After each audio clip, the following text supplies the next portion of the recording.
All right. Here we go. 3, Okay. 2, 1.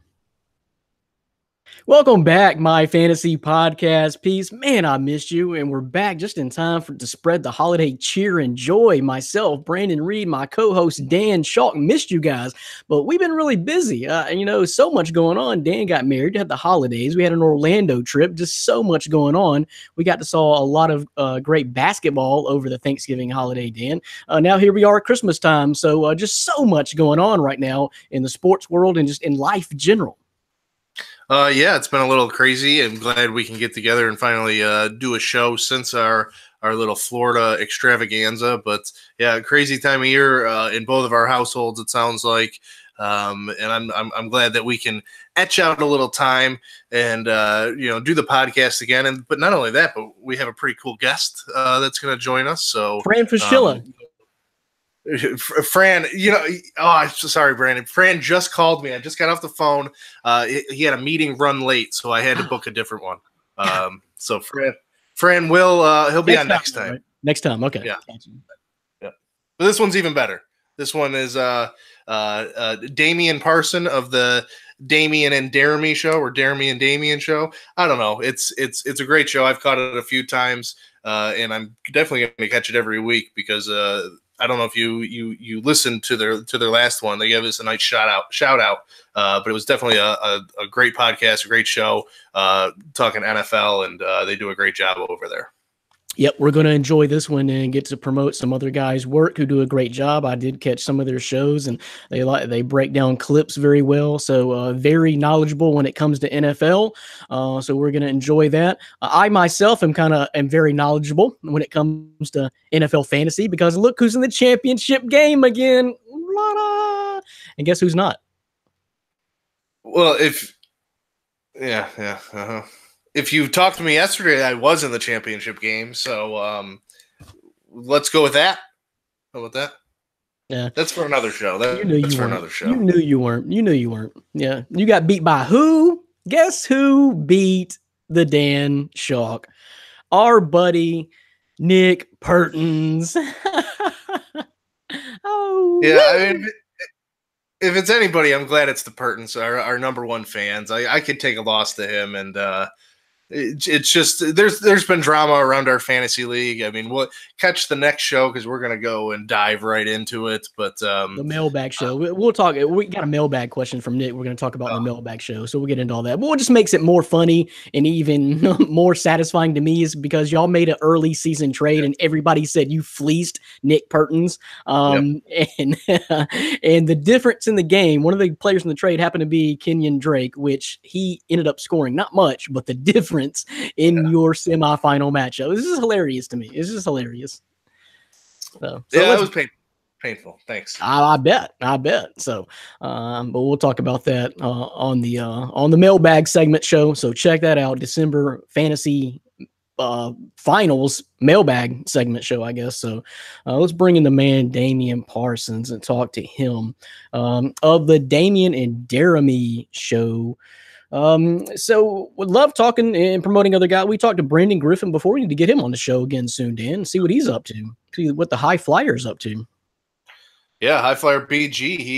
He's doing big things. I hear from him every once in a while on social media. It looks like he's got some big things in the works. So yeah, we'll definitely have to have him again.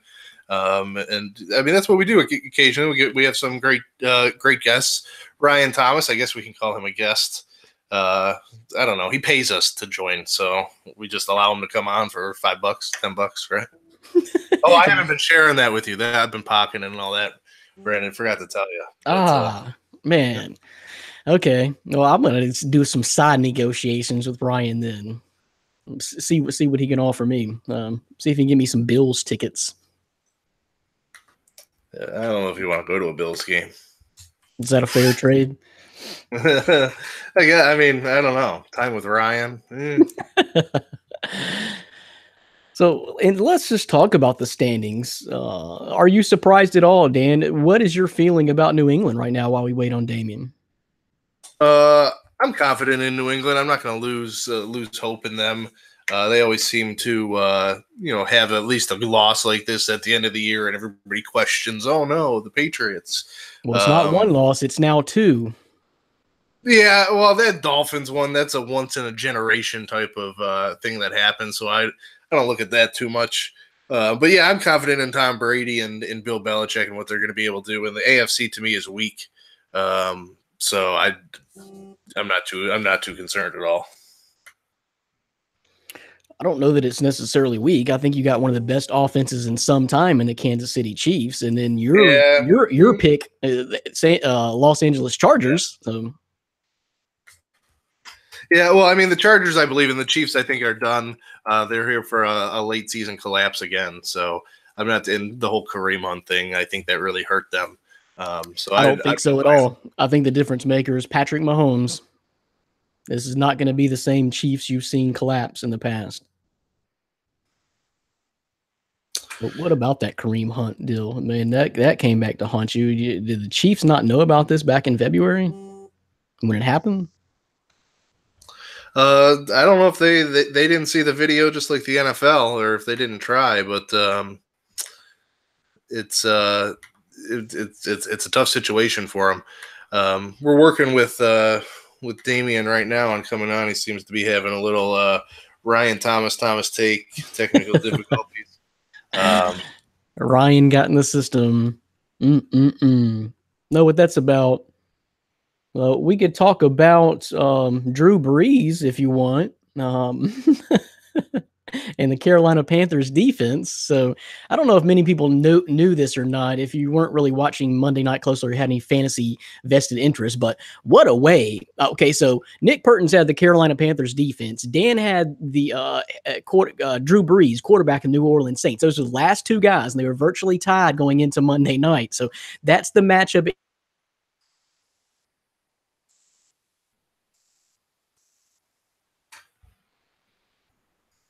Not was returned all the way was the difference in the game. ESPN gave the points at first, then took them away for some odd reason. So Dan was winning by half a point going into the championship game, but we all knew that was not going to stand because somehow mysteriously ESPN erased that pick 2 for the Carolina Panthers defense. So they finally adjusted that, and Dan ended up losing. But what a way for your season to come down to. That was nail biting. I was on the edge of my seat just watching that, and just crazy the way it all went down. And Brees threw another pick. He finished only 6 fantasy points. Panthers D had a couple of big sacks in the second half. It was very tight. And I know that was heartbreaking way for you to lose, but amazing way to lose, really. Yeah. I'm glad you were probably enjoying it, soaking it up, because we all know you didn't want to play me in the championship, because if that would have happened, I would have been walking my way to a second straight title. Your team was probably due for a big week this week, but hey, it didn't work out. Yeah, I mean, it's tough. It's tough, but I mean, if Drew Brees, my quarterback, is only going to get me 6 points, it's hard for me to expect to win. So that was, I mean, I honestly, I told you, I went into the Monday night matchup not even concerned about the game at all. I thought you should have been. Well, obviously, I know that now, Brandon. Thank you very much. I mean, I've been looking at Drew Brees' numbers. He had what, a 5-point game, like a 9-point game. He'd not been doing good on the road, and the Panthers D is not just sorry, and it's a familiar opponent. So, like I told you before, what did I tell you before the game on Monday? A pick 6 and you're in trouble. Well, it wasn't for 6, but it was a pick 2, and that ended up being the difference in the game. And that's why I'm going and cruising to my second championship in 3 years in the fantasy football playoffs of MFSD, because I just know what I'm doing. I just know what I'm talking about. Here's the thing.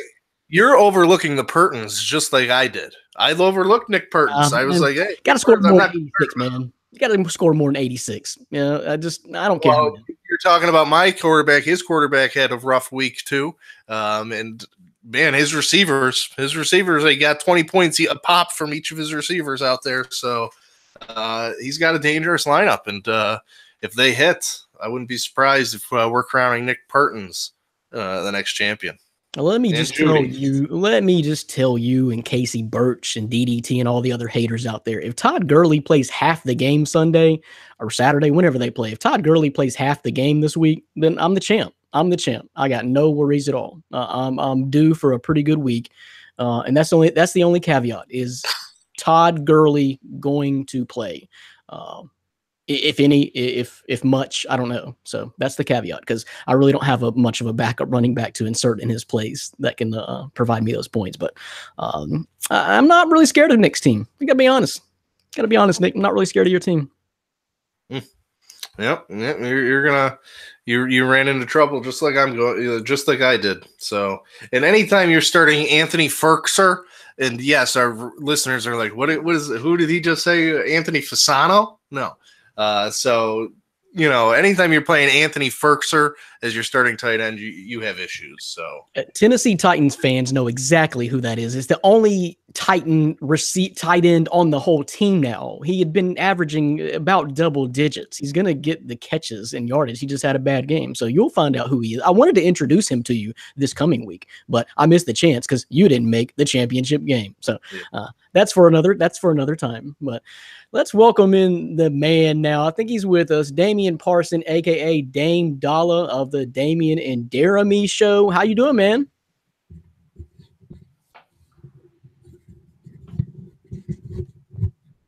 We're maybe still waiting on Damian to get his mic set up there. Are you there?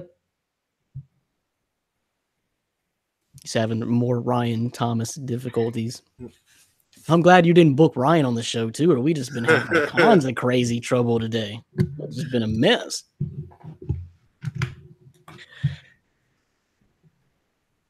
Yeah, not sure.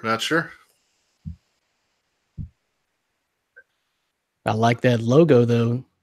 I'm here, guys. There we go. Damian's here. Dame Dollar. What's going on, bro?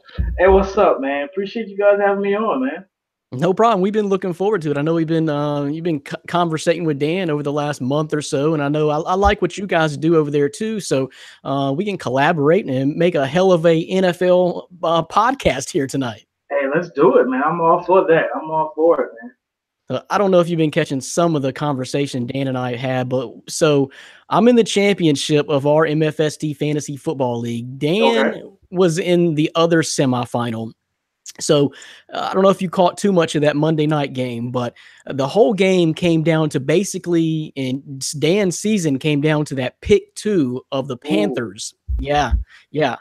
So ESPN gave 3 points for the pick 2 to the Carolina Panthers defense, which Dan was playing. It was an amazing way to finish the season. So Dan was playing Drew Brees against the Carolina Panthers of the guy that was playing the other semifinal. So that was the matchup, and that's what it came down to. So ESPN gave the Carolina Panthers defense at 3 points for that pick 2, and then took it away for some mysterious reason, which had Dan winning by half a point to go to the MFST championship game.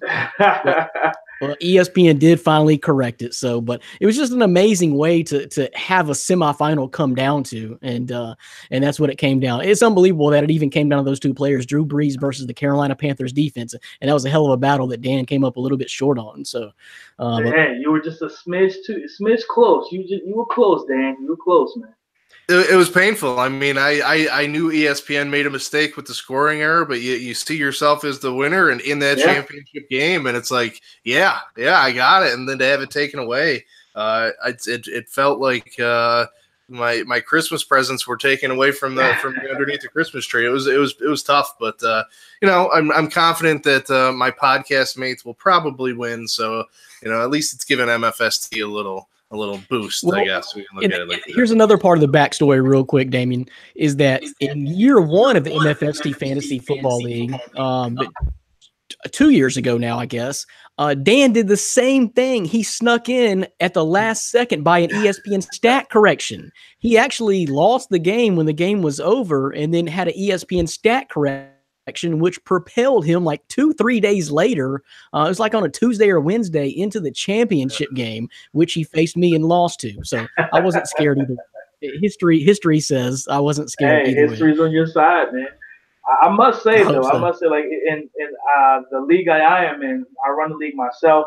And last year, I actually won the league and went to the finals. I'm actually back in the finals against this exact same opponent that I had last year. Last week, I literally won by 3 points. Neither of us cracked 100 points because our teams were completely just. The only reason I truly won is because Keenan Allen got hurt. If Keenan Allen didn't get hurt, if he stayed healthy that whole game, I would have lost easily. But it was on my side. It was my time to go to the finals yet again. So I had to make a couple waiver wire transactions to try and grab a couple guys to try and make that run, man.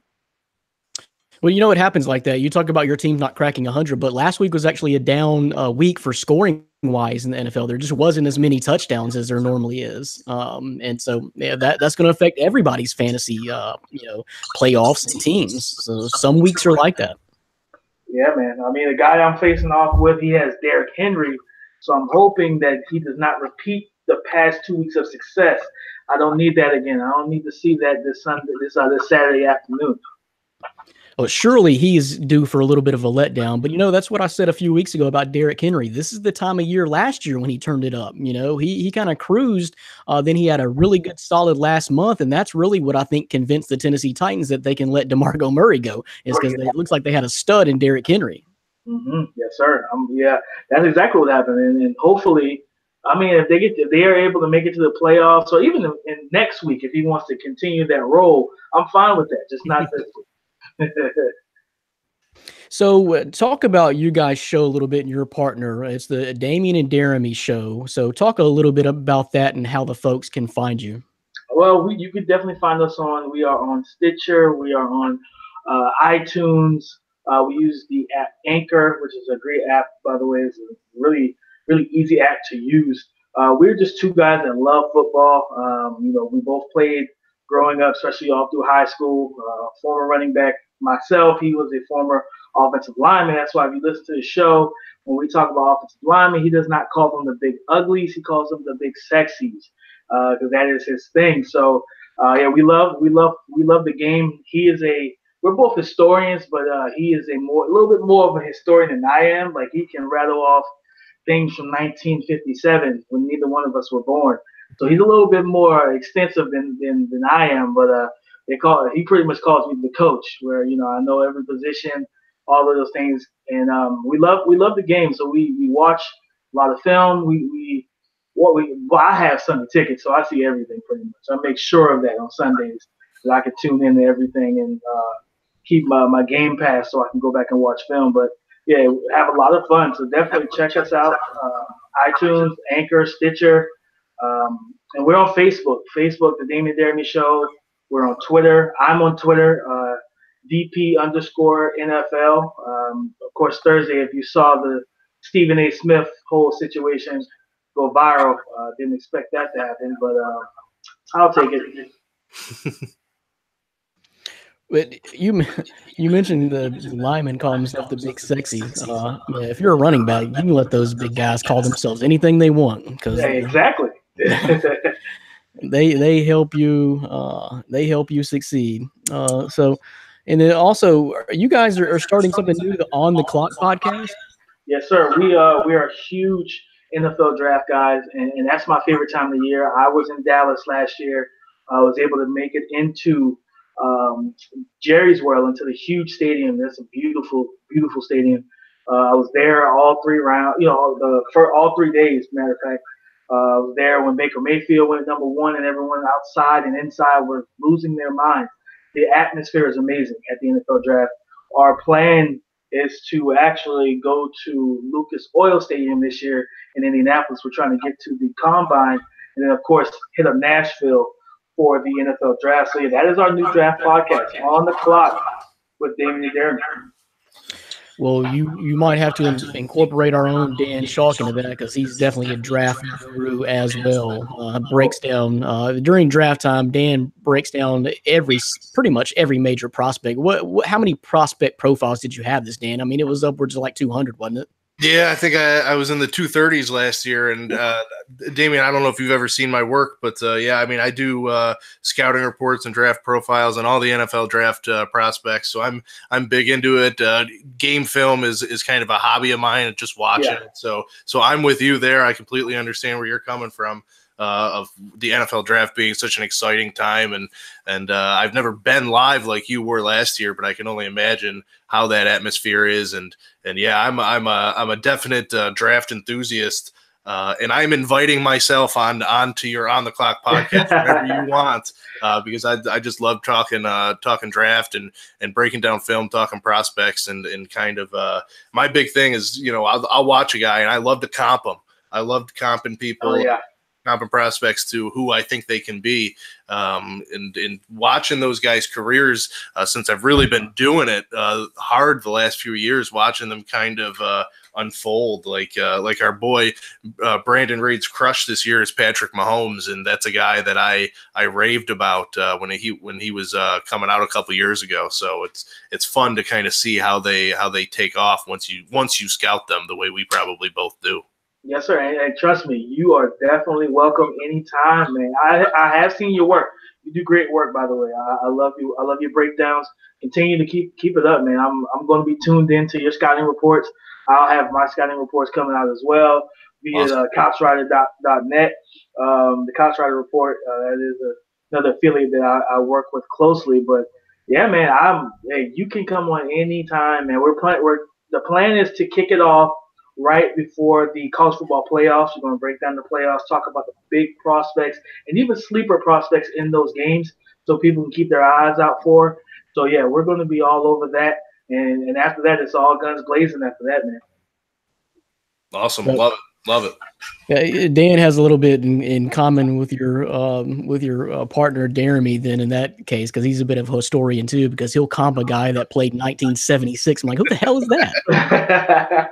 I don't know how you do it, man, but hey, kudos to you. I got to take your word for it. I mean, the NFL wasn't even on TV back when these guys were playing these Exactly.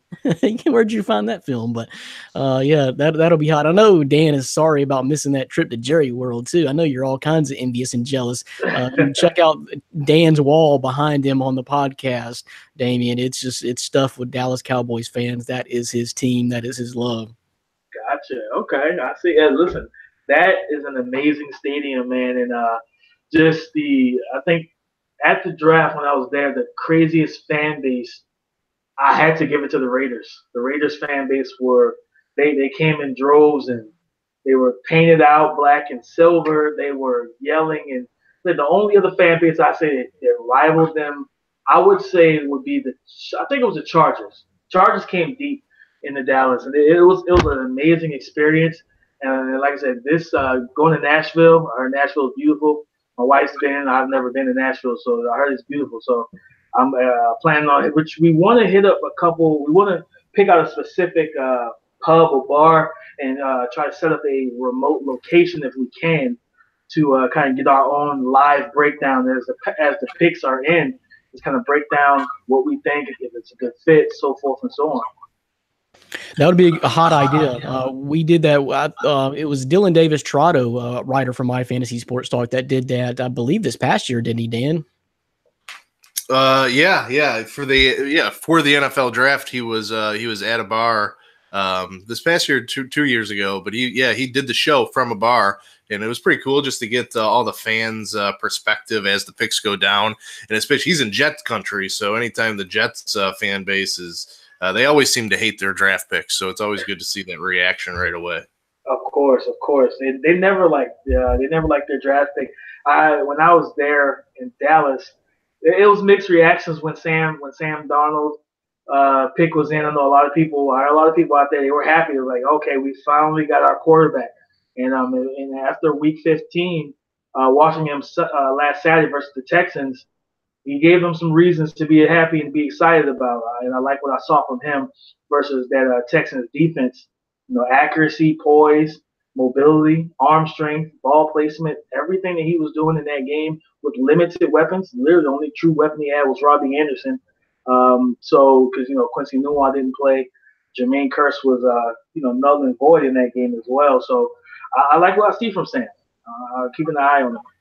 Let me ask you something, Damien. You talked about the Raiders fan base being rabid, and it always has been. You know, the black hole, and just, man, they've always been wild for years and decades now. So how do you think that's going to translate when they actually do move to Vegas? Do you think it's still going to be that rabid, or is it, you think the Vegas fans are going to be more nonchalant and maybe part-time fans with them? That it's tough, man. You know, with Vegas, I kind of look at Vegas the same way I looked at the move with the Chargers going to LA. Those fans, I do feel like those fans would be a little fair weathery. If they continue this slide. Now, granted, we all know that with the trades of Khalil Mack and Amari Cooper, John Gruden has 3 first-round picks. So yeah, I think it's a purposeful rebuild. I mean, yeah. I think they're purposely tanking right now. Oh yeah, definitely. And if they can, somehow right now I think the Niners it is the Cardinals, I believe, they're in the number 1 spot. If they can somehow get within these last 2 weeks, get that number 1 spot from the Cardinals. I'm looking at Nick Bosa as that guy. He needs to bring in that splash guy, that guy with that swagger, that flavor to put butts in the seats. And Joey Bosa's doing his thing over there for the Chargers, so Nick Bosa can definitely come in and boost John Gruden. His whole quote: "Finding good pass rushers are very hard to find." Yep, definitely. And I think he's also going to be looking for a quarterback via trade or maybe a later round pick. But I don't think Derek Carr is going to be his guy. No, I don't think so either. So let's just talk about fantasy real briefly this year for you, Damien. What's kind of surprised you? What has been bust for you just overall? I mean, the season's pretty much over as far as fantasy goes. You're not making any moves or trades at this point. But what's just kind of been your reaction to the fantasy football season this year? Fantasy, it's been fun. The league that I'm in, it was a knockdown, drag out type of season. Only 2 teams over 10 wins. Everyone else is just literally just week to week. You were unsure. You look at the projection. Oh man, I got a 40-point projected win. Like, this is going to be easy. And games kick off on Sunday, and by Sunday night you're like, okay. So I only have a 5-point lead. Monday Night Football, he has 2 players left. So it's been a very tough season trying to figure out the best lineups, but it's been fun. I've enjoyed every minute of it, and I had to make a couple moves. Made a couple trades, being able to get people like guys like Joe Mixon, David Njoku, James White, Alshon Jeffrey, and a couple other guys. I would say the bust for me, I was high on. I was high on the Denver running back, not named Philip Lindsay. I'm drawing a blank on his name. Royce Freeman. Because I was looking at him, and my comp for him was, coming into the draft, I was like, he could possibly have a Kareem Hunt type of rookie year, somewhat. Kareem Hunt led the league in rushing, but have that type of splash in the middle of the rounds, 3rd, 4th, 5th round, somewhere in there. And I drafted him. And then after the first 2 weeks, I saw how it was kind of leaning towards Phil Lindsay. So I went ahead and make that move and grabbed him out of the waivers before anybody else could. I also grabbed Patrick Mahomes, who I use as a trade piece to get some other players too. So it's been a fun season, man. It's been a fun season, and hopefully I can cap it off with another championship. So you mentioned Joe Mixon and making a trade for him, and that to me is where my season got propelled, and I really was very confident in my chances this year because I had the number 1 pick. So obviously I took Todd Gurley, and that's a home run. But my strategy this year was to go heavy on running backs because I typically don't, and I saw Dan Chalk win a championship by that last year. Just stacking really good running backs. So Joe Mixon fell to me at 28 when I came back and picked again in the second round, and I was ecstatic because I had my 2 running backs, and I felt like Joe Mixon was going to be a difference maker. He had a little bit of injury setback this year, but overall he's been solid and very good. And in our particular league, he's in the top, I would say, 15 overall in total points outside of quarterbacks or fantasy points.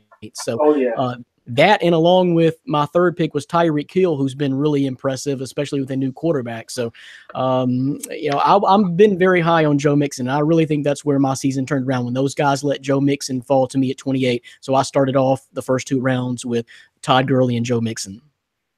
Yeah, the Joe Mixon pick was huge. That trade was huge for me because I was struggling at the running back spot, and I was able to actually use Pat Mahomes and to get Joe Mixon. I believe it was Joe Mixon, Carson Wentz, and one more other player. And Joe Mixon, it's crazy, looking at how he's performed over the last couple of weeks without Andy Dalton. They've been, with Jeff Driscoll, they've had to feed him and use him as the workhorse that he should have been even with Andy Dalton.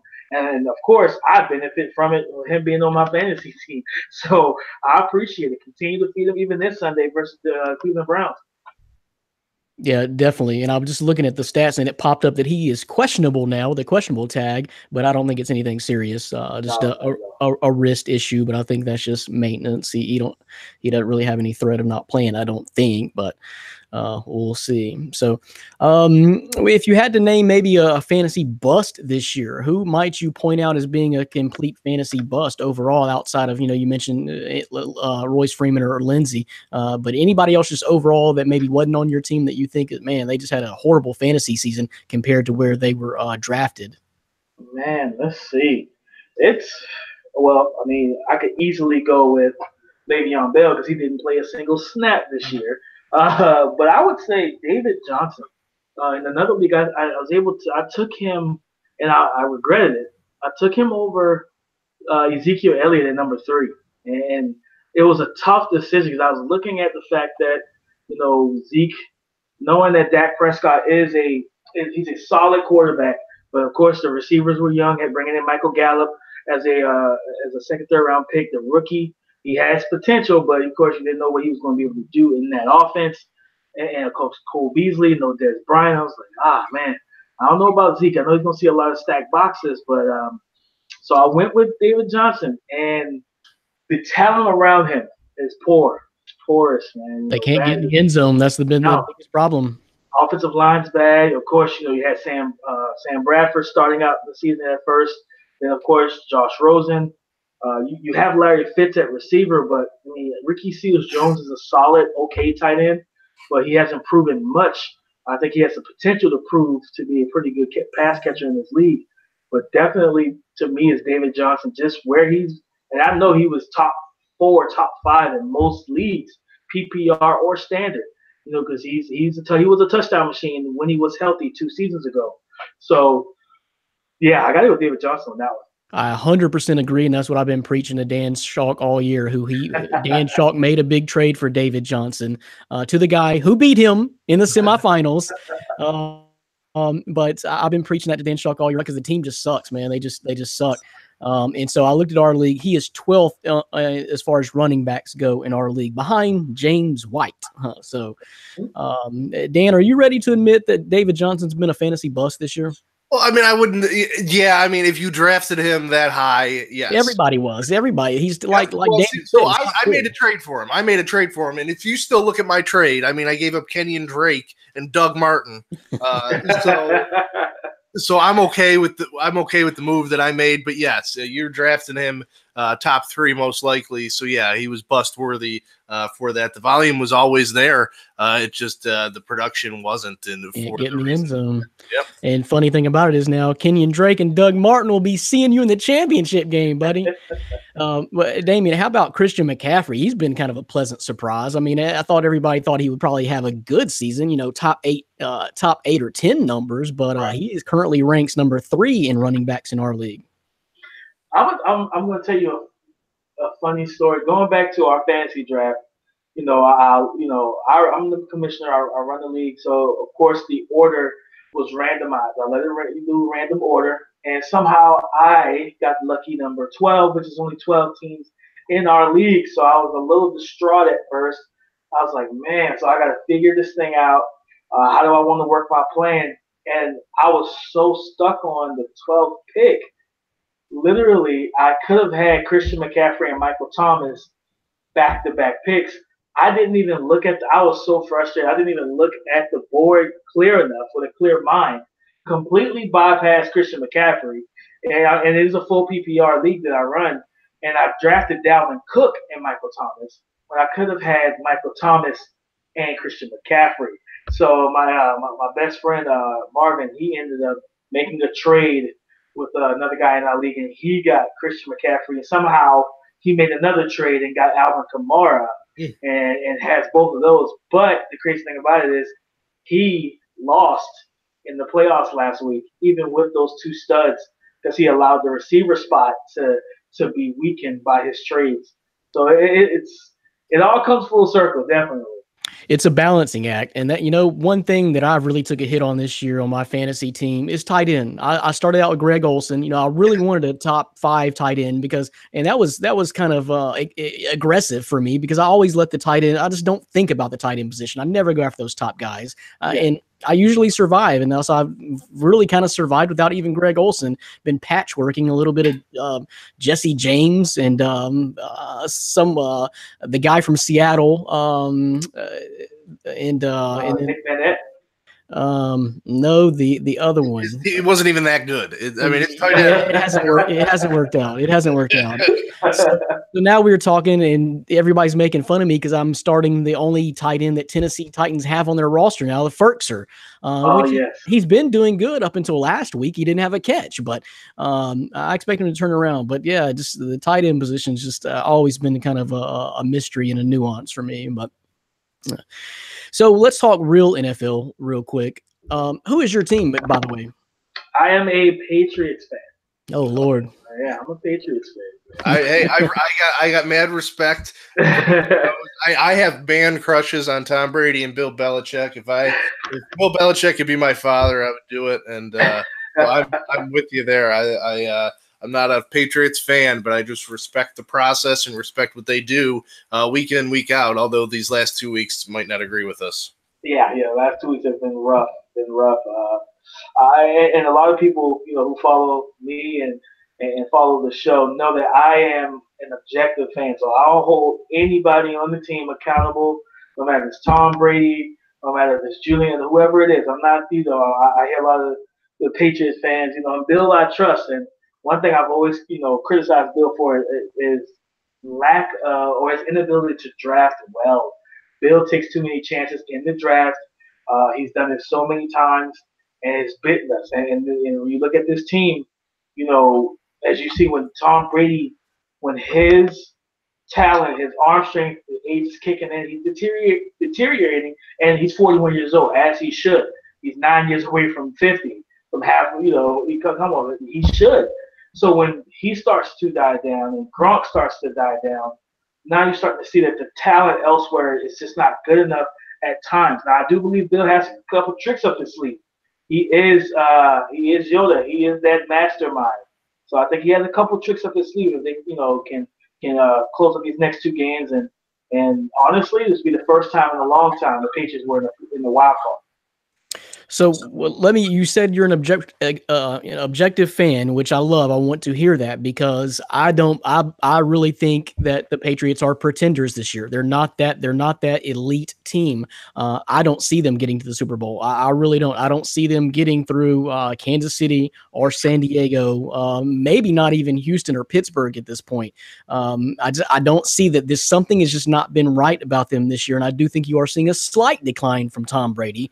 But how do you feel? Are you seriously got Super Bowl aspirations this year? Is it more of a wish and a hope, or do you? What do you feel? Do you think they're more contenders or pretenders? When I look at the team and just where they are right now, I look at them as it's inconsistent. I look at them as a pretending contender. They are a pretender right now, but they have the ability to be a contender. Because with me, Tom Brady, I will always give him the shadow of a doubt that any given Sunday, he can strap it up. Just last week against the Dolphins, he was on his game. He was over 300 yards. He had 2 touchdowns. Gronk looked like he was almost back to his normal self. And then you fast forward a week later in Pittsburgh, 15 penalties, I believe 7 or 9 pre-snap penalties, setting the offense back. Couple defensive penalties. The refs were playing it a little tight, a little close to the vest. But as a Patriot fan, I'm not going to complain about the refs. I've seen them kind of look the other way for us a few times, so I won't even, I'll be honest about it. But I look at this team. Like I said, just the talent right now. When you look at the rosters, Houston's more talented. Kansas City is more talented. Pittsburgh's more talented. I will even say the Colts are almost on the same plateau talent-wise. Offensive line they have a legit offensive line now. T.Y. Hilton, a true number one receiver with who can make plays on all three levels. Eric Ebron has about 11 or 12 touchdowns when we thought he was a complete bust from his days in Detroit, and you put him with Andrew Luck, and he's able to do the things he's done this season. He's still dropping passes, but he's making plays. So Marlon Mack, Nyheim Hines as well. So when I look at the Patriots team, they're pretenders right now. They're going to be true. They're truly going to be Brady or bust.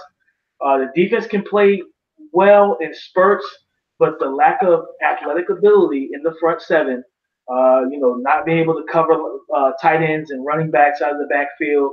You see a ton of crossing patterns teams are running against us, and the lack of a pass rush. Trey Flowers is truly our best defender, but when you look at the rest of the D line, it's not much else to build upon. So yeah, I'm with you. We will.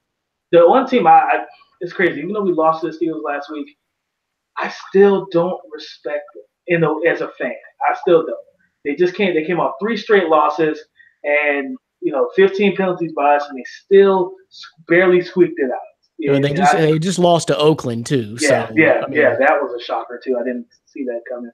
I thought they would have blown Oakland out, but they put a whooping on us in all facets of the game, running the ball. That's why I say I'm hoping Bill Belichick has a couple tricks up his sleeve, but I'm with you wholeheartedly. This is a pretending team at the moment. Unless Tom Brady goes 2007 and in the last couple weeks and heading to the playoffs, I don't see us making the Super Bowl. Well, it's just that time of year in the NFL where it's so hard to predict. You can look at myself and Dan's NFL picks each week for the last 2-3 weeks and tell that we have been falling off after winning at least 10 games the first 9-10 weeks of the season. The last couple of weeks have been rough for us because it's been so hard to predict. It's just that time of the year in the NFL. People are banged up. You may lose a little bit of focus. So, but I think I'm kind of agreeing with you as far as the Patriots go. You can't count out Tom Brady and Bill Belichick, but I don't think they can outscore Kansas City or Los Angeles, the Chargers. If it comes down to a matchup with the Chiefs or Chargers, I don't think New England can outscore them in a playoff game. The Chargers are just so dangerous, man. They're a dangerous team. And that is the type of team, press man coverage. That's what you want to do against the Patriots because we've always had those smaller receivers, Edelman, Dola, Welker, Deion Branch.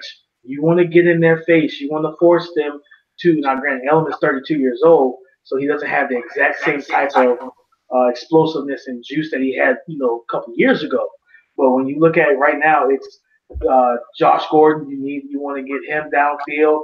I mean, you have Philip Dorsett, but they're not really giving him. He was our leading receiver the first couple of weeks until Edelman and Gordon came in. So Cordero Patterson too just shows flashes every once. I want to see more. I want to see more of Cordero. He's give credit to the offensive to the receivers coach, the offensive coordinator Josh McDaniels. They've been working extensively with him on his route tree and his ability to run better routes and create separation. And he's grown as a receiver. I give him that. And he has that physicality and the speed to make game-breaking plays, as you saw a couple weeks ago when he returned a kick return. I believe it was against the Bears, if I'm not mistaken. He's always had that capability back from his Minnesota days. I drafted him as a rookie, strictly as a kick returner when I was playing in a league where kick return yardage counted, and he was killing it. And so he's one of those rare players in fantasy in our league anyway that's listed as a running back or wide receiver. Yes. So very good to have on your team where you can plug him in anywhere you want to. Yes, but before we let you go, let me get if you had to decide right now, week 16 in the NFL, who is making the Super Bowl? Who's your odds-on favorite? I'm gonna go with the Saints. Even though the past 3 weeks the offense has not looked like themselves against Dallas, they didn't look. But Dallas, completely strapped them up and kept them under wraps. Against Tampa Bay, they struggled for most of that game, but Tampa Bay kept giving Drew Brees opportunities, kept giving him chances. And even Monday night versus Carolina, the defense played well. But again, with Cam Newton's shoulder, who of course I know you guys know that he is being shut down for the season. That's what's per the reports due to the shoulder injury. They just couldn't put up enough points. But I've been looking at the Saints. Drew Brees, Michael Thomas. They need to find some consistency with wide receiver number 2 and 3. But having Kamara is like having another receiver on the field, and of course Mark Ingram. Yeah, yes, don't forget Mark Ingram. I will never forget Mark Ingram. Deuce. Mark Ingram is going to bring that power in the run game, and their defense. Their defense, just like last year, has done a great job for most of the season. They're holding teams under 15 points a game, which is extreme. These last, I think since week 10, you can't run on them. Christian McCaffrey found that out Monday night. Todd Gurley found it out weeks ago. Every running back that's been seeing them, I think Zeke has had the most success, but it wasn't big plays. It was just steady production. Feeding him the ball, letting him get those ugly, dirty yards, those 2, 3, 4 yards per carry type of deal. But I'm looking at the Saints, man. I think the Saints will, especially having the number 1 seed. Any team that's trying to knock them off, you have to go into that Superdome in New Orleans. And right now, when I look at the best matchup for them, I would love to see the Kansas City Chiefs. I would love to see the Chiefs and Saints in the Super Bowl. Granted, I like to see my Patriots. But sorry, you cut out there. So your AFC choice. Let me get to that. AFC choice it's tough. I'm looking, right now. I want to say my Patriots, but I can't. There's no way I can say them right now. I'm sticking with the Chiefs. I'm going to stick with the Chiefs. Even without Kareem Hunt, and if it was Kareem Hunt, I probably would pick them to win the Super Bowl. In my opinion, if they still had Kareem Hunt, because he was that dominant of a running back, and on all phases, catching the ball, running between the tackles, pass protection, everything. He was able to do everything. And Pat Mahomes, the only thing I fear with the Chiefs is Andy Reid, and sometimes his mismanagement of the clock, and sometimes his play calling a little, he can get away from the run and try to get a little too cute. And we all know in December it's cold, and in Kansas City it can be snowy. You want to be able to run the ball, but they do have Damian Williams as well in that backfield. They had no business losing to the Titans last year, honestly. No, not at all. I was surprised they lost that game, but like we talked about earlier, Derrick Henry showed up and showed out big time. So I'm going Chiefs, man. So we actually have the same exact Super Bowl prediction right now. I'm going with Saints and the Chiefs. That's as of right now, Week 16. But, Dan, you got anything else for Dame before we let him go? Well, the Chiefs are not going to make the Super Bowl, so sorry to burst your bubbles there. I'm going the Patriots. I'm Patriots, Saints. I'm with you on the Saints, but that's my Super Bowl. Just in case you want to know, Brandon, because your Chiefs, it's not Andy Reid. He crumbles in the postseason. So although they have Pat Mahomes, that Kareem Hunt injury, or not injury, well, whatever he did, so Kareem Hunt being gone, I think really hurts them for the reasons that you said. But no, I mean that's who I have, and then obviously we're probably going to be hearing from Damian again with NFL Draft coming on, and so I'm looking forward to it, and now is our time to shine when it comes to game film and watching for the NFL Draft. So I'll be touching base with you probably a lot more, Damian. Oh yeah, definitely, man. Do that. Let me know your schedule and everything, because like I said, once we get on the clock rolling, it's going to be a consistent thing week to week. I'm getting ready. Right now, I'm studying running backs because, of course, I am a former running back. That's my position, so I love it. I'm studying running backs and creating my top 10 list. And I'm going a little deeper than that as well. But definitely, I can't wait to have you on, Dan.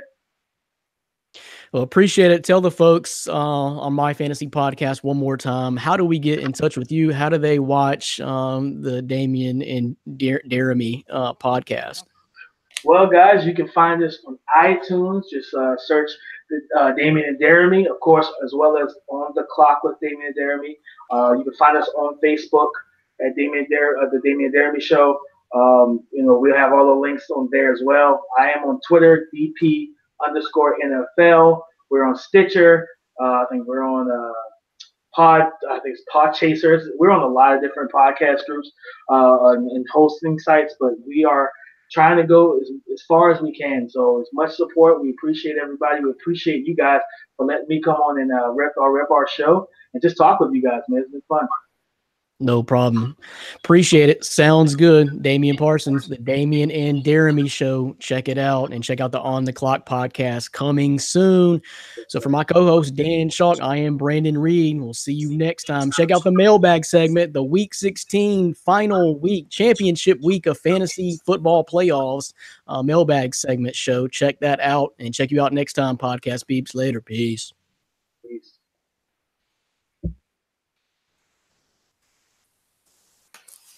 All right. That was good. Yeah, he was good. It was a little long, but it's cool. I wasn't even keeping up really, honestly. Okay, let me pull up these mailbag questions.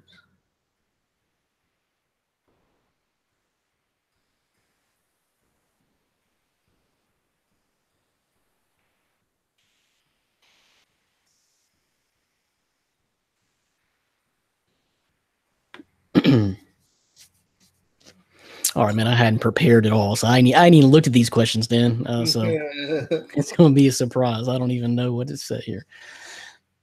All right, I'm ready if you are. Yep.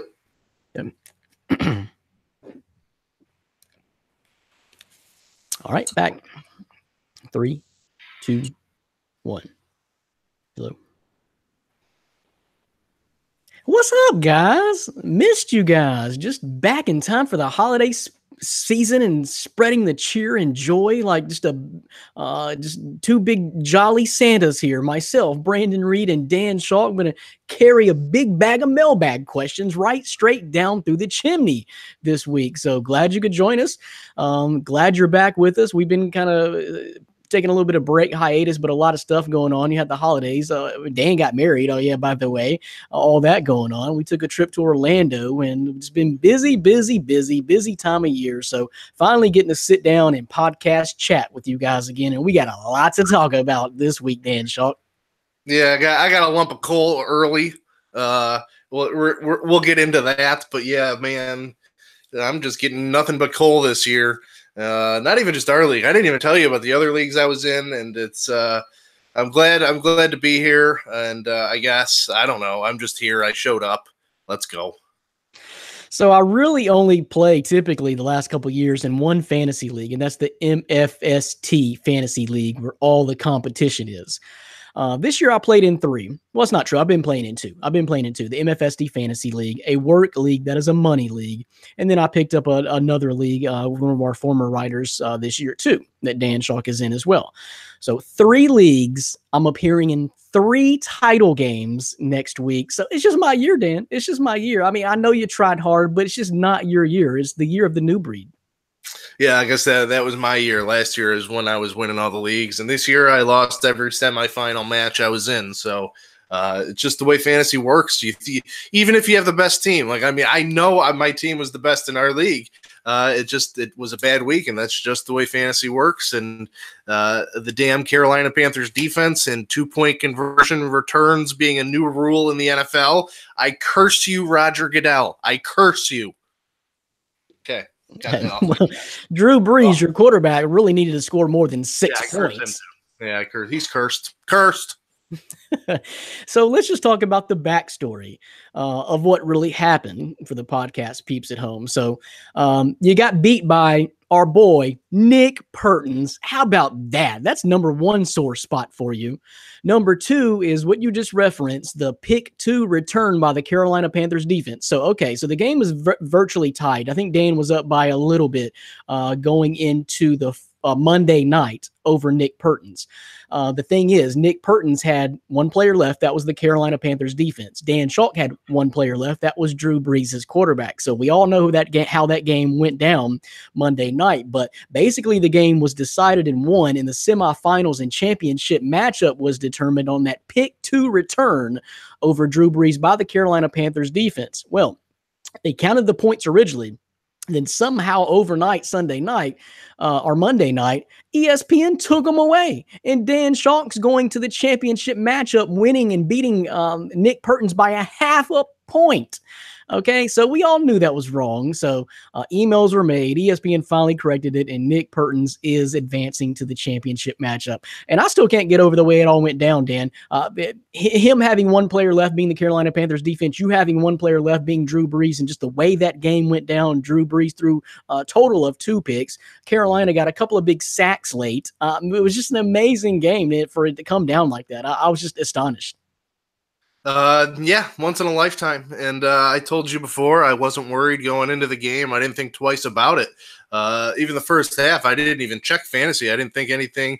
I mean, basically, Drew Brees needed to throw 1 touchdown pass. And if you're going to tell me Drew Brees is going to play this week and not throw a touchdown pass and be like, okay, yeah, I do not believe you. But that's exactly what happened. And not only that, but he threw a pick. And then that whole pick 2 nonsense. I mean, that was... it's just a bunch of nonsense. And then not only that, but then just the whole drama surrounding all of it, where I wake up Tuesday morning and, oh, wait, I did win and I won by 0.5 points. That's pretty cool. I like that. I'm going to win the championship again. Emails were made because I did, you do some digging and you see, okay, well, the scoring settings say this should be points. You knew it was I did. And I mean, I was upfront about it even with you guys. I was actually worried when the scoring changed that things were going to be accused my way because I'm the commissioner of the league and whether or not I changed of that. Let's tell the folks how the 2016 MFST Fantasy Football Championship went down. You lost. And then a stat correction put you ahead by 0.5 point to put you in the championship game 2 years ago against me at that time. So there's a history there. But it's coincidental. I mean, that was an ESPN stat correction again. I mean, stop playing close games. Yeah, I'm cruising. I don't know what your problem is. Stop playing close games. So anyway, it was yesterday was very emotional for me. It was an up and down roller coaster. So I'm glad it's over. I just want the NFL regular season of fantasy to be over. I need it to end. It is for you. It is. You're done. Don't worry about it no more. Okay. I have third place games. I gotta show up. Okay, so the other part of this story is that you and Nick Pertins made a big trade back in week 4 or 5 that sent David Johnson your way, and you traded away Kenyon Drake, Doug Martin, maybe some other pieces. But anyway, you guys made a big trade, and everybody in this league was like, "You fleeced Nick Pertins. What is Nick Pertins doing?" So how crazy is it now that Nick Pertins beat you with said players? He's moving on, and you're going home. Yeah, well, I mean, I felt bad for Nick when we made the deal just because everybody was kind of attacking him like, you made such a terrible deal. And it really was. I thought it was a pretty fair deal. He had justification for it. He wasn't high on David Johnson. So. Luckily, David Johnson came back over midway through the season or so, but he started out sucking. Yeah, and I mean, not even that the players I gave up, Kenyon Drake and Doug Martin and others, it's not like they've been great, but his team has, whether you want to believe it or not, the Pertins team has depth. I mean, he's up and down his lineup. I mean, you can make the case for starting a lot of his bench players. So I like what he did, and, he was able to best me. And, Nick's a fan of the show. I mean, he's probably our number one fan, I would say. So if I'm going to lose to anybody, I'm glad it was him. And I just hope he can, avenge me by beating you. So I don't know. That's what I'm hoping for. We'll see. If I lose to Nick, it's not going to be a big deal to me. I would rather lose to Nick than anybody else. Just because of the way it went down, and then plus Nick celebrating, the birth of their first child, Nick and Judy's first child this year. So it's been a big year for Nick, and if he caps it off with his first MFST Fantasy Football Championship, then I'm not going to be too upset at that. But because I'm happy it's not you, I'll be honest with you, and that's a message for Casey Birch too. I don't know where you got the idea that I'm the biggest trash talker in the league, Casey. That is the commish, Dan Schalk. So I don't know, roles or reversals. I don't know what happened there, but I'm just glad it's anybody but Dan Schalk, to be honest with you. But I'm really hoping I win. But Nick's got a pretty decent team. Andrew Luck, Kenyon Drake, Doug Martin, Kenny Galladay, Alshon Jeffrey, Travis Kelce, Deshaun Hamilton, Panthers D, Brett Maher, his kicker, which I was going to say, ironically, that if you would have beat him, it probably was because your Dallas Cowboys kicker got him -2 last week. I mean, come on. Then he's got some decent depth on the bench: Larry Fitzgerald, Cameron Brate, Jalen Samuels. He picked up Robbie Anderson, which I finally gave up on, which he had a pretty decent week last week too. So I'm not going to be too upset if it's Nick Pertins. I'll congratulate him. Like I said, I've already won. Spiritually, my spirit and heart has done good that it's not going to be Dan Shaw. So let's get into the mailbag questions, and we're going to start off. I'm going to skip down to the last one that you have on the list, Dan. I'm going to start out number one since we're hot and rolling and talking about it.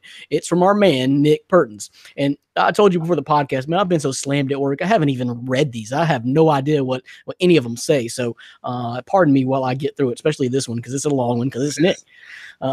Well, fellas, you have complained about my lengthy questions. This may be the worst yet. First of all, before we get into it, Dan and MFST, you are a class act. Absolute class. I'm sure you're going to talk about it at length because it's pure drama, but I wanted to say I contacted ESPN directly and they told me the league manager of the league had already contacted them and opened a trouble ticket about the issue. I'm assuming that is you, Dan. For you to do that, knowing you would rightfully lose because the Panthers' defense is so good is commendable. Knowing that, it calmed me down in the situation where that was very upsetting. It was very upsetting because I wanted to beat the best, and you are the best. I mean, okay. I enjoy the fantasy insight you always give, and I know it is brought with the utmost research, intelligence, and respect. Thank you, Dan. I'm sorry I had to give you the beatdown. As for Brandon, I'm the second best at least, right, Nick? Talk about me here. Good luck, buddy. You're going to need it. What? Outside of your running backs, your team is so bad. What is he talking about? See, Nick's getting crazy now. Really, really bad. You think Andrew Luck is going to get a single digits game again? Yeah, I do. I really do. Do you want to borrow my wide receivers for this matchup? No, I dropped your wide receivers, Nick. I kid. I'm looking forward to taking the crown. And if Dan wasn't an option, I would want Ryan Thomas. Just kidding. I would want it to be you. You're the man too. Okay, good.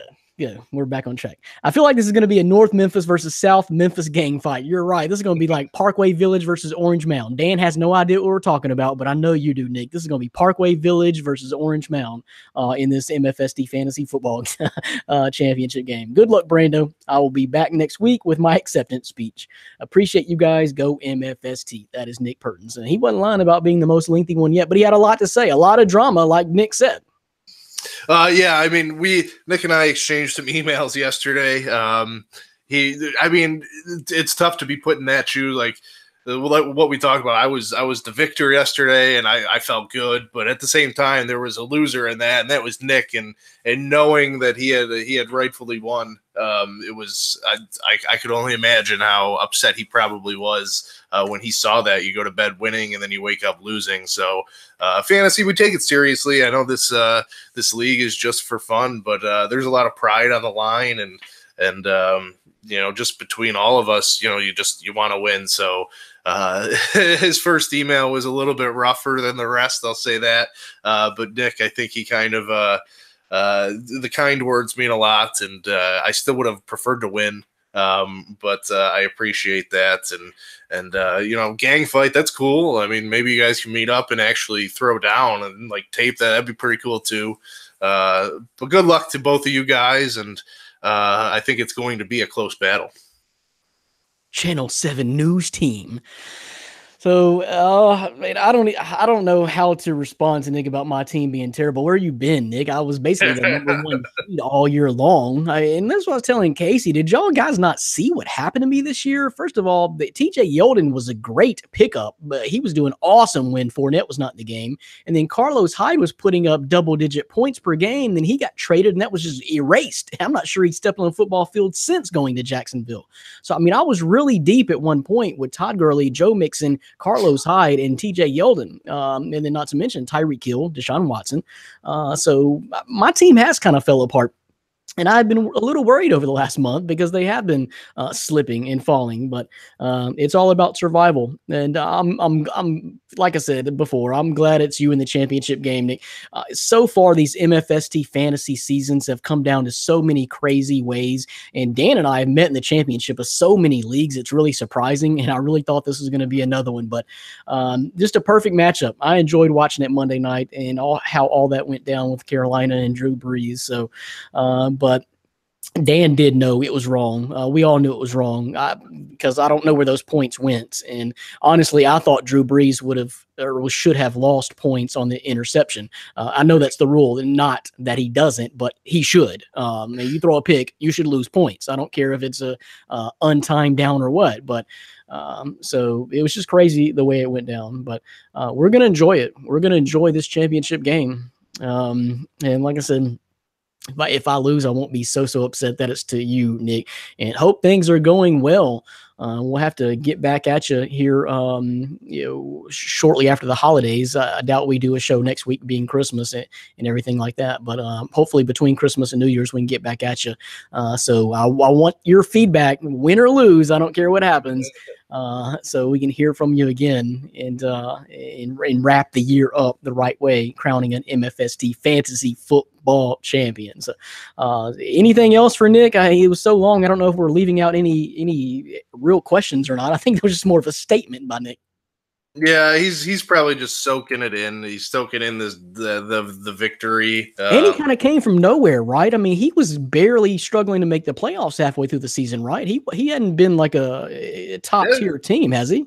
Yeah, no, I mean, he was kind of middle of the pack. Always had a winning record, but it was always between 1 and 2, 3 games around 500. So he kind of had an up and down year, and it's just been he's had the players, I guess, each week kind of just go off. I mean, Andrew Luck has been a consistent player, but his running backs, I mean, you look at them, Kenyon Drake and Doug Martin. You wouldn't be surprised if they got you 2 points one week, and I also wouldn't be surprised if Kenyon Drake got 25 this week. So it's kind of weird how they go up and down. And I think you have positions. Anthony Ferkser, if he gets 0, I'm not going to be shocked. So I think it's going to be a close battle. So we're gonna see a duel out on Saturday, Sunday, and Monday, 3 straight days. It's that time of year. Appreciate the question, Nick. Let's move on and answer the next one from Jay Price. Championship help. With Tyler Boyd most likely out, who would you go grab off the waiver and start? Doug Baldwin, Deshaun Hamilton, Antonio Callaway, or DJ Moore? 1 point PPR, says Jay Price. So just real quickly, I mean, I maybe Doug Baldwin. I'm kind of surprised some of these guys may even be available in your league, Jay. I'm not sure how big your league is. I've held on to Antonio Callaway the whole year, and I've just given up hope, although he's been okay as of late. But the guy I'm probably going to go there, and like I said, I'm surprised these guys are on your waiver wire, but I'm probably going to go with DJ Moore. Just because Carolina is going to be playing Atlanta, and I think they could, the quarterback situation, that does change things a little bit, but I look at DJ Moore and he's got big play capability. I mean, he scored about close to 30 fantasy points in just a game about a month ago. So I think he has some big play capability.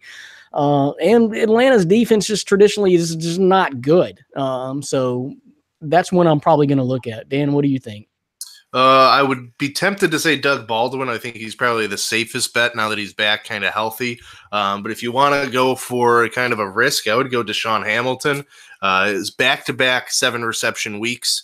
He's now the number 1. He's overtaken Cortland Sutton now that Emmanuel Sanders is gone as the number 1 receiver. So I like Hamilton. I think he scored a touchdown in one of the last 2 games and back-to-back seven receptions in each of his last 2. So he's going to be getting targets and he's going to be getting the ball. So in a PPR league, I would go Hamilton, but the safe bet to me is 1 point PPR. So that's an average of at least 7 points right there over the last several weeks for him. What's your confidence level in Antonio Callaway at this point? He's touchdown dependent. Last week he was able to score, and I think he got 14, 15 points. I actually own Callaway in a couple leagues, but it's hit or miss. It's either he's going to score that touchdown or he's going to have 2 receptions for 13 yards. So it's kind of tough. the reason I've kept him is because of that big play potential. I feel any week he technically could connect with Baker Mayfield and hit a 70-yard bomb, and that's gonna, in a league with bonuses like that, that's huge. But it's just it's so hit or miss with Galloway. I wouldn't want to trust him. Yep, that's what he's dependent on, right? Yep. No, I've been there. I know what that's all about. I really hung with him in a lot of weeks and played him in a lot of weeks, but. It is as far as DJ Moore with Cam Newton being out, with their quarterback role falls to Taylor Heinicke, yeah, of Old Dominion.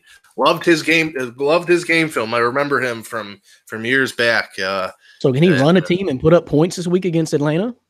We both watched that Monday Night Football game. I don't know if you noticed this, but whenever Cam Newton threw the ball, it looked like his shoulder was just jacked up. I mean, his technique, his footwork, and his arms was terrible. And so I don't think it could be worse than what we saw on Monday night. So why not? I mean, they're going to throw the ball, and they got to throw it to somebody. Yeah.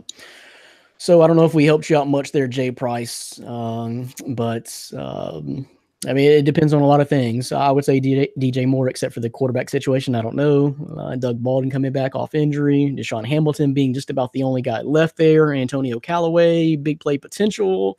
I don't know. But I'm really kind of surprised some of those guys are available in your league. But good luck. Pick up a couple of them and just see how the week plays out. Let's go to the next one. Ellis Howard says, I've been cursed by injuries at the quarterback position all year. Jimmy G and Wentz. And I have to rely on Nick Mullen lately. Ooh, he hadn't been doing bad, really. I still made the third place game, but I am tempted to pick up Josh Johnson off waivers and Mullen playing the Bears D. Thoughts, Ellis Howard? What do you think, Dan? Would you? Yeah, just because that Bears D. I don't like either option with matchups. I mean, even the Redskins, they play Tennessee, and that's not a good defense you want to play in fantasy. I mean, Titans are pretty stout.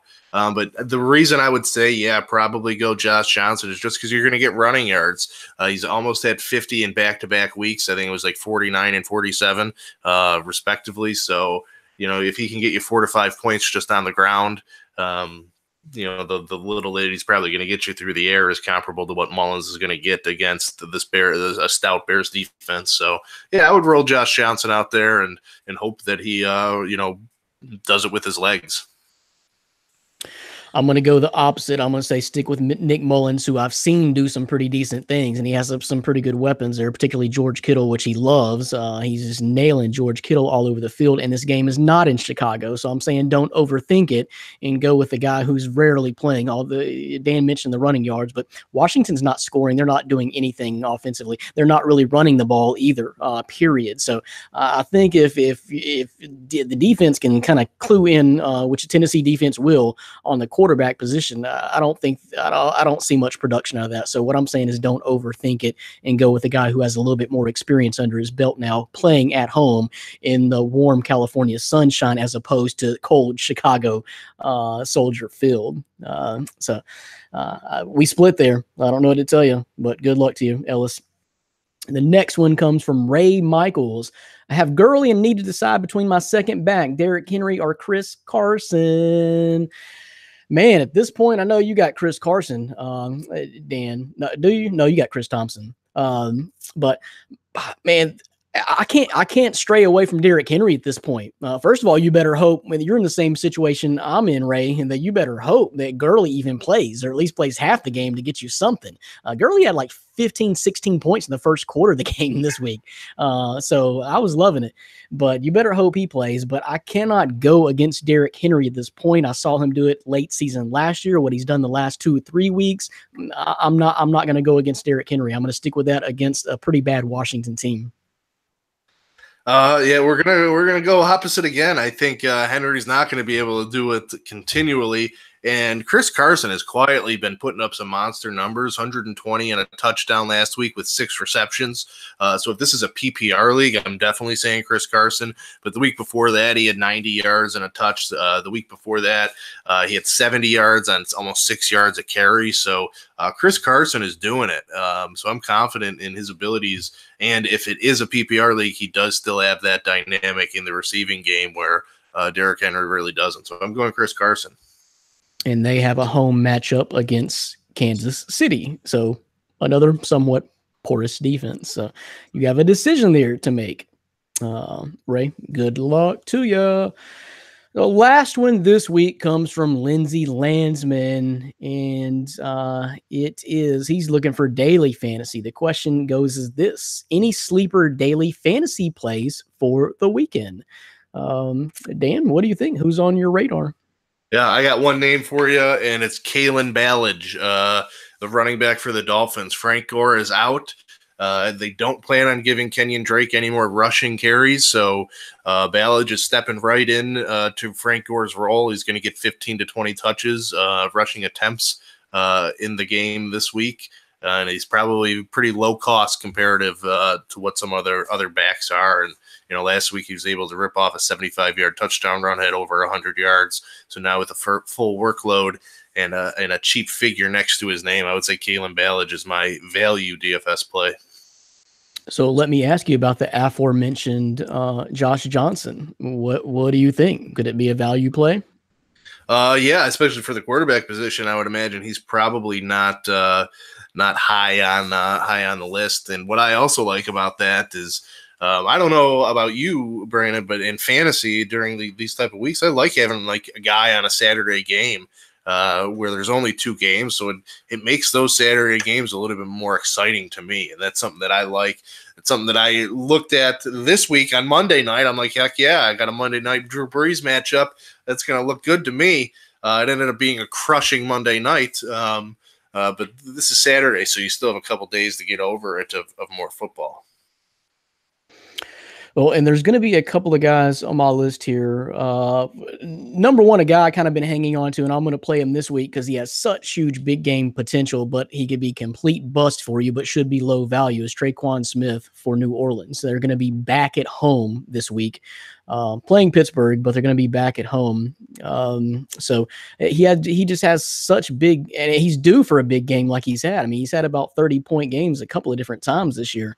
The other one I was looking at here, I got a couple of names for you. Number one is going to be another guy who is on my team, but we have a injury situation in Detroit with Kerryon Johnson not playing. So you may have a decision to make about possibly LeGarrette Blount, maybe Theo Riddick, but also Zach Zenner, who did some work last year. So none of those guys should be ranked very high in fantasy, but they are playing Minnesota. So that's just something to, pay attention to if you need like a low value flex play, just need someone to pick up that could do some damage and some work. So I don't really have anyone else in mind specifically. I would just say look at the injury reports and see who might be getting some additional time on the field this week, as maybe one of those just garbage, flex plays that you can just spend, $3,800 on or something like that. So, well, that's all I got. Well, that's it. It's going to wrap up the mailbag segment. Big championship game coming up this week. Myself, Nick Pertins, for the MFST Fantasy Football Championship. So that's going to wrap up fantasy football season for us as far as taking mailbag questions and really discussing it on the show, Dan. The season has flown by. Yeah. So now, podcast-wise, we're going to transition to fantasy basketball. Some exciting news for MFST as we those who saw our fantasy football rankings on the site this year. I was part of Fantasy Pros and the expert consensus rankers. I have been invited to do that for the baseball season coming up. So we're going to be able to cover fantasy baseball a little bit more with the help of Fantasy Pros. Those guys do a great job over there. So that's exciting. So just because fantasy football is ending doesn't mean my fantasy sports talk isn't going to help you, through all of the fantasy seasons basketball. I don't know right now, Brandon, if you looked, but I beat Nick Pertins last week in fantasy basketball, and that made me feel pretty good. So I had to mention that at least once on the show. Well, I think that's where you went wrong. I mean, it was just kind of payback there. I would have rather lost the early season basketball matchup and won the fantasy football semifinal, but I hadn't really been paying too much attention to the fantasy basketball because my team is just not that good. I mean, I'm 6-3, but I'm getting beat again this week, and my team is just not that good. But Draymond hadn't played like the first 2 months of the season. Kawhi is so up and down. I mean, he'll play 2 games and not play the next 2 games. So my team is just not real stout this year. So I'm not looking forward to real big things in the fantasy basketball season this year. But yeah, that's it. But we can't start talking fantasy basketball. Please do. We've been neglecting fantasy basketball because we've been on such a hiatus here the last couple of months as the NBA season has kicked off since Halloween or so. But please submit the NBA fantasy basketball questions. We'll get right back into that when we pick things up for the new year. So cannot wait for that. Next champion we crown will be a MFSD NBA basketball champion coming up in what is that, about late April. So check it out. Submit the questions and submit anything else that you want to talk about to my fantasy podcast, myfantasysportstalk.com. For my co-host Dan Schacht, I am Brandon Reed. Until next time, later. Peace.